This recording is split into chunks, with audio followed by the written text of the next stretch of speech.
कहता हूं कि फलाही इदारे बिजनेस की फैक्ट्रियां हैं तो बहुत सारे लोग इस पर सीखपा हो जाते हैं, लेकिन आज मैं प्रूफ्स के साथ साबित करूंगा कि किस तरीके से खिदमत के नाम पर बिजनेस को चमकाया जाता है और गरीब आवाम का खून निचोड़ा जाता है। येंगो, करीम, इनड्राइव, उबर, इन सर्विसेज के बारे में आपने कभी ये सुना कि ये ज़कात मांगती हैं, फितरात मांगती हैं, अतियात मांगती हैं, खैरात मांगती हैं? नहीं ना, ये प्राइवेट कंपनीज है ना, इनकी एप्लीकेशंस हैं। 2 दिन पहले मुझे तकरीबन 9 से 10 किलोमीटर के डिस्टेंस पर जाना था। मैंने इनड्राइव एप्लीकेशन ओपन की और उसके अंदर गाड़ियों को ढूंढना शुरू किया। मैंने एसी वाली बड़ी गाड़ी को अपने 10 किलोमीटर के फासले को तय करने के लिए बुलाया।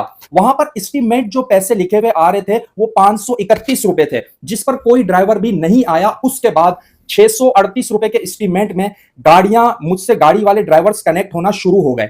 10 किलोमीटर का फासला अहमियत रखता है। 10 किलोमीटर तय करवा रहे हैं इनड्राइव वाले 638 रुपए में, एसी वाली गाड़ी में सहूलत के साथ।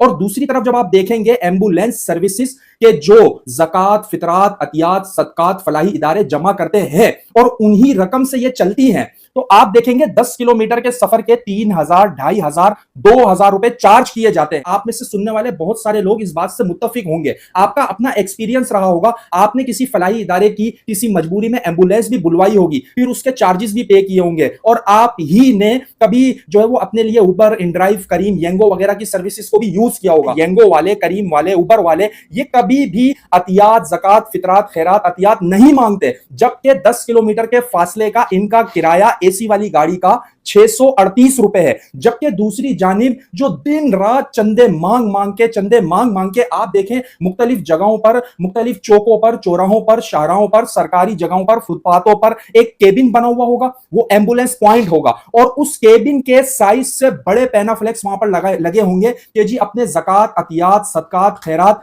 इस इदारे को देकर सवाब हासिल कीजिए। तो भाई जब आप सर्विस प्राइवेट लेवल से भी महंगी दे रहे हो, आपने इसको बिजनेस बनाया हुआ है, आप 638 रुपए का सफर जो है वो हमसे मजबूरी में डेड बॉडियों के साथ, मरीजों के साथ 3-3, 4-4, 5-5 हजार रुपए बटोर रहे हो। और ये मैंने एक्सपेरिमेंट किया, मुख्तलिफ लोगों से पूछा, मेरे अपने वास्ते भी पड़े हैं, उसके बाद जाकर मैं ये वीडियो रिकॉर्ड कर रहा हूं। तो फिर आप फलाही इदारा किस चीज का हो? आप जो है वो खिदमत के नाम पर क्यों आते हो? जबकि एम्बुलेंस भी डोनेशंस की, ड्राइवर की सैलरी भी डोनेशंस की, उसके अलावा आपके सारे इखराजात जो है वो डोनेशंस के पैसों से जो है वो होते हैं। लेकिन उसके बावजूद भी कोरंगी, लांडी, औरंगी, सरजानी, न्यू कराची और जो है वो छोटे छोटे गरीब इलाकों में अगर किसी को दिल का दौरा पड़े, कोई डायलिसिस करवाने जाए, कुछ और करवाने जाए, जो है वो उसको एम्बुलेंस की नीड हो, तो फिर आप इतने ज्यादा चार्जेस उससे जो है वो लेते हो। और फिर पूरी दुनिया के अंदर डोनेशंस लेते वक्त, चंदे मांगते वक्त, अपीलें करते वक्त ये तासुर देते हो कि हम फलाही इदारा है। तो भाई फिर ये बता दो कि येंगो, इनड्राइव, करीम वालों का क्या कसूर है? फिर तो उनको भी ज़कात, अतियात, चंदे जमा करने चाहिए, उनको आपसे ज्यादा जरूरत होगी यार।